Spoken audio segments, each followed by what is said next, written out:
Good morning students, रघुवर sir की class में आपका स्वागत है। आज का टॉपिक है यूज ऑफ आइदर आर। सबसे पहले हम आइदर आर के बारे में कुछ इम्पोर्टेंट पॉइंट्स को जान लेते हैं। फर्स्ट, आइदर आर का अर्थ होता है या तो यह या वह। आइदर आर एक कोरिलेटिव कोऑर्डिनेट कंजक्शन है, अतः इसे कोऑर्डिनेटर भी कहा जाता है। आइदर आर का प्रयोग दो सिंपल सेंटेंसेस को जोड़कर कंपाउंड सेंटेंस बनाने में किया जाता है। आइदर आर से जिस क्लास को जोड़ा जाता है उसे कोऑर्डिनेट क्लास कहा जाता है। तो यहाँ पर ये कुछ पॉइंट थे जिनके बारे में हमें जानना जरूरी था आइदर आर के बारे में। जैसे कि आइदर आर का क्या अर्थ है, आइदर आर है क्या, आइदर आर से किन सेंटेंसेस को जोड़ा जाता है, और जोड़ लेने के बाद में जो क्लास बन जाएगा उसका नाम क्या है। अब हम आइदर आर के यूज देखते हैं। Use of either or. First इसका यूज है रूल नंबर 1।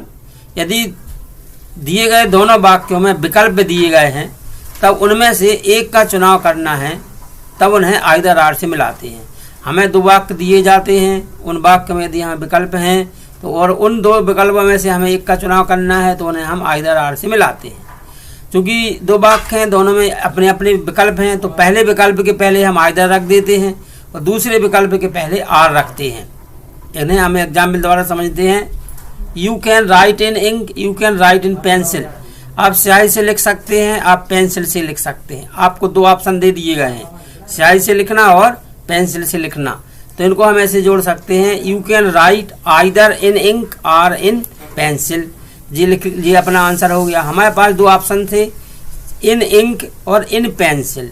तो इन इंक के पहले आइदर आ गया और इन पेंसिल के पहले आर आ गया।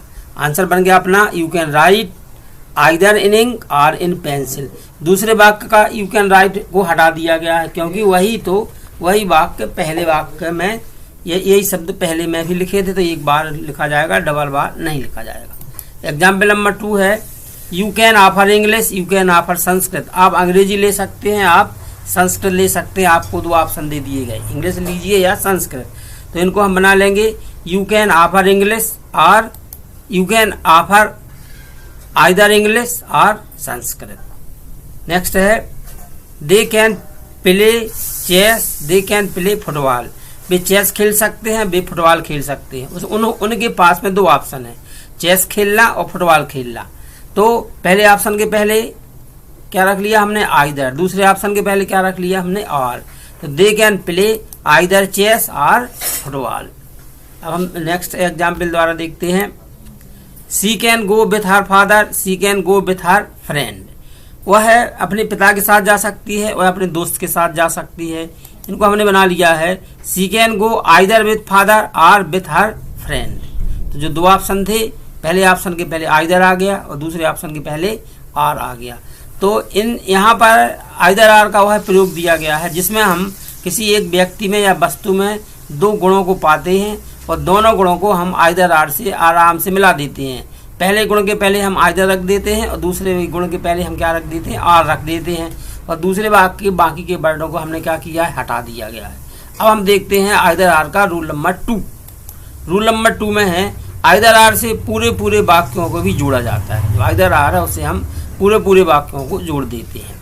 कैसे जोड़ देते हैं, क्योंकि इनसे हम अधूरे सब्जेक्ट वाले अधूरे वाक्य नहीं जोड़े जाते, बल्कि पूरे वाक्य जोड़े जाते। जैसे he comes in time he is punished, वह समय से आती है उसको सजा दी जाती है। मतलब और यदि वह समय से नहीं आती, या तो वह समय से आए या उसको सजा दी जाएगी। Either he comes in time और ही इज पनिश्ड। यहाँ पर हमने दोनों ही वाक्यों के पहले आइदर रखा है, पहले वाक्य के पहले, दूसरे के पहले आर रख दिया। तो ये भी इसको आइदर आर को मिलाने की विधि है। ही वर्क्स सिंसियरली, वह सिंसियरली गंभीरता से काम करती है। सी लॉसेस हर जॉब, वह अपनी जॉब छोड़ देती है। आइदर सी वर्क्स सिंसियरली और सी लॉसेस हर जॉब, या तो वह अच्छे से काम करती है या अपनी जॉब छोड़ देती है या खो जाती है।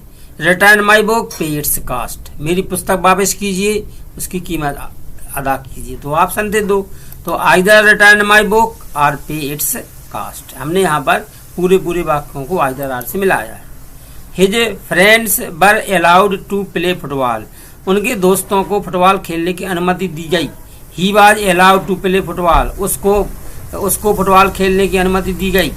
इनको बना लिया है either his friends were allowed to play football और he was allowed to play football. तो ये हमने क्या किया है कि यहाँ पर आइदर आर से पूरे वाक्यों को भी हमने मिला लिया है। अब हम देखते हैं इसका नेक्स्ट रूल। यदि आइदर आर को सब्जेक्ट के स्थान पर रखना है तब वर्ब पास वाले सब्जेक्ट के अनुसार आती है। आइदर आर हम जब सब्जेक्ट के स्थान पर रखते हैं तो जो वर्ब है ना वो सब किसके अनुसार आ जाती है, जो सब्जेक्ट होगा उसके अनुसार। कैसे देखेंगे एग्जाम्पल द्वारा। He is responsible for this work, वह इस काम के लिए रिस्पॉन्सिबल है। His friends are responsible for this work, उसके दोस्त इस काम के लिए रिस्पॉन्सिबल है।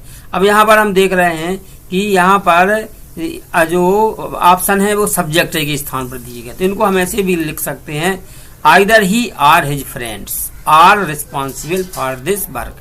यहाँ पर देखेंगे हमारे पास में जो पहले वाक्य का सब्जेक्ट था ही जो सिंगुलर था, दूसरे वाक्य का सब्जेक्ट था हिज फ्रेंड जो कि प्लूरल था। समस्या होगी कि हम इज रखें कि आर रखें, तो इसका सॉल्यूशन ये है कि हम जो पास में जहाँ हमें वर्ब रखना है, वर्ब के पास में जो सब्जेक्ट होगा उसके हिसाब से हम हेल्पिंग वर्ब रख देते हैं। Either he or his friends are responsible for this work. अब देखेंगे यही वाक्य यदि इस प्रकार से है his friends are responsible for this work, he is responsible for this work. इस वाक्य में इसमें अंतर ये है कि यहाँ पर ही से वाक्य शुरू था तो ही सिंगुलर था, यहाँ हिज फ्रेंड्स से वाक्य शुरू है जो प्लूरल है, यहाँ पर आर आया है और यहाँ पर जी वाक्य का सब्जेक्ट बदल दिया, he is responsible for this work. अब इनको हम कैसे बनाएंगे, either his friends or he is responsible for this work. यहाँ हमने आर लिखा क्योंकि इसके पास में जो सब्जेक्ट था वो प्लूरल था, यहाँ हमने इज लिखा क्योंकि इसके पास में जो सब्जेक्ट है वो सिंगुलर है। तो यहाँ पर ये नियम बताया गया है, यदि हम आइदर आर को सब्जेक्ट के स्थान पर मिला दे रहे तो क्या करते हैं हम कि जो हेल्पिंग वर्ब के पास में जो सब्जेक्ट है उसके हिसाब से हेल्पिंग वर्ब आती है।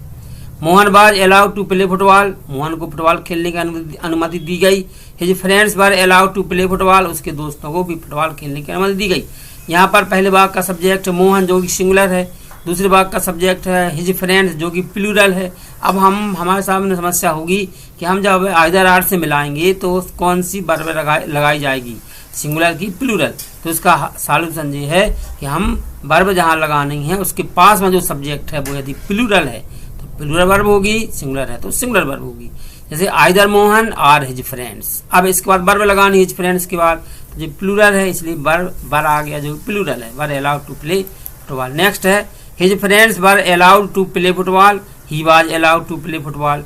इस वाक्य में और इसमें अंतर क्या था, इसमें था वाक्य मोहन से शुरू था जो सिंगुलर सब्जेक्ट था, इसमें वाक्य हिज फ्रेंड्स से शुरू है जो कि प्लूरल सब्जेक्ट है। यहाँ प्लूरल सब्जेक्ट था, यहाँ सिंगुलर सब्जेक्ट है।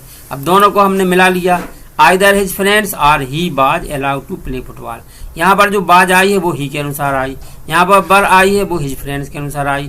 तो हमने क्या देखा है, हमने ये देखा कि जब हम दो वाक्यों को मिलाते हैं दोनों वाक्यों में यदि हम आइदर आर को सब्जेक्ट के स्थान पर मिलाना पड़ रहा है तो हमें जो वर्ब लिखनी है वो जो सब्जेक्ट पास में दिया गया होगा उसके हिसाब से वर्ब आएगी।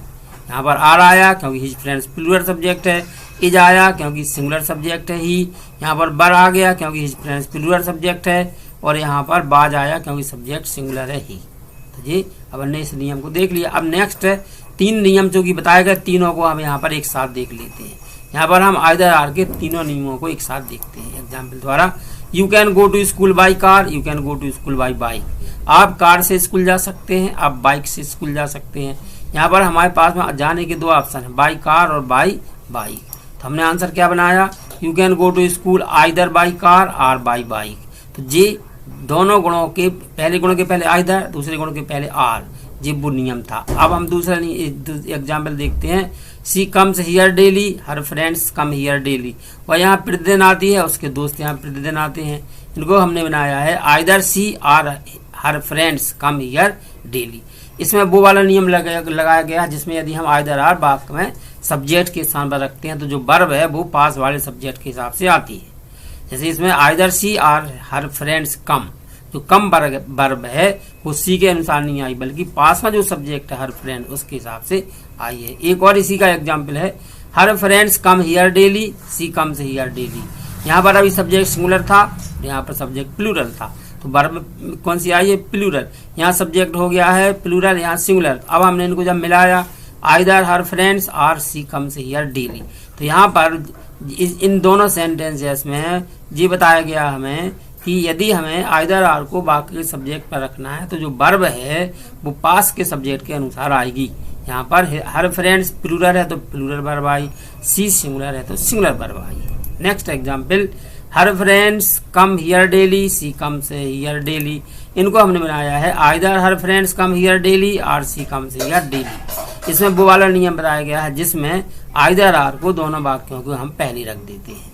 इसमें कौन सा नियम बताया गया है, जिसमें हम पहले गुण के पहले आइदर, दूसरे गुण के पहले आर रखते हैं। इसमें कौन सा, इन दोनों वाक्यों में कौन सा गुण है, यदि हमें सब्जेक्ट के स्थान पर आइदर आर को रखना है तो जो वर्ब है वो पास वाले सब्जेक्ट के अनुसार आएगी। जैसे यहाँ पर हर फ्रेंड्स प्लूरल है तो प्लूरल वर्ब आई, यहाँ पर सी सिंगुलर है तो सिंगुलर वर्ब आई। जो लास्ट वाला एग्जाम्पल है इसमें हमें ये बताया गया है कि दोनों वाक्यों को हम पूरे वाक्यों को लिख करके केवल आइदर और आर वर्ब लगा करके भी मिला सकते हैं। पहले वाक्य के पहले आइदर रख दिया, दूसरे वाक्य के पहले आर रख दिया। तो ये अभी हमने देखे आइदर आर के 3 नियम देखे। यहाँ पर हमने एक साथ तीनों के एग्जाम्पल भी देख लिए। पहले हमने अलग अलग नियमों को बताया था, उनके एग्जाम्पल बताए थे। यहाँ पर तीनों को एक साथ बता दिया, साथ समझ में आया होगा। अब हम इसकी एक्सरसाइज दे रहे हैं। Question, combine the following sentences using either or. Either or से मिलाते हुए नीचे जो वाक्य दिए गए हैं उनको आपको मिलाना है और इनके आंसर कमेंट बॉक्स में लिखना है ताकि मालूम चल सके कि आपको कितना समझ में आया है। अब देखेंगे, पहला क्वेश्चन है, एग्जाम्पल का फर्स्ट सेंटेंस है, Sita can go to Mumbai by train, Sita can go to Mumbai by bus. Sita के पास 2 ऑप्शन है, ट्रेन से जाने का और बस से जाने का, इनको आप जोड़ लेंगे। नेक्स्ट है, Radha takes tea, her friend takes tea. यहाँ पर टेक्स लिखना था, हर फ्रेंड टेक्स टी, तो इनको भी आप मिला लेंगे। My teacher teach me English, my teacher teach me Sanskrit. मेरे शिक्षक मुझे अंग्रेजी पढ़ाते हैं, मेरे शिक्षक मुझे संस्कृत पढ़ाते हैं। Sit silently go out from here, शांति से बैठिए, यहाँ से बाहर चले जाइए। Return my book pay its cost, मेरी पुस्तक वापस कीजिए, उसकी कीमत चुकाइए। You can go to river, आप नदी जा सकते हैं। You can go to dam, आप बांध जा सकते हैं। Sita can take milk, Sita दूध ले सकती है। Sita can take tea, Sita चाय ले सकती है। डू योर होमवर्क रेगुलरली, अपना गृह कार्य आराम से कीजिए, नियमित कीजिए। The teacher will punish you, शिक्षक तुम्हें सजा दे देंगे। My friend can pay me in dollars, मेरा दोस्त मुझे डॉलर में पैसे दे सकता है।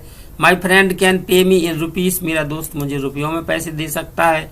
बाई बुक्स, पुस्तकें खरीदिए।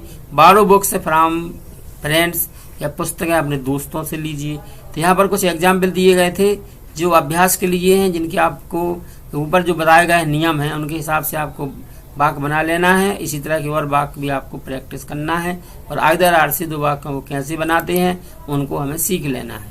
तो for more English grammar videos like share and subscribe Raikwar sir की क्लास। आपने वीडियो देखा, इसके लिए धन्यवाद। वीडियो देखने से आपका ज्ञान बढ़ता है और यदि आपको समझ में आ गया है जो वीडियो नॉलेजेबल है तो आप इसको लाइक कर दीजिए, शेयर कर दीजिए, कमेंट भी कीजिए, इस पर सब्सक्राइब कर दीजिए और अपने दोस्तों को इसे शेयर करें ताकि वे भी इससे ज्ञान प्राप्त कर सकें। धन्यवाद।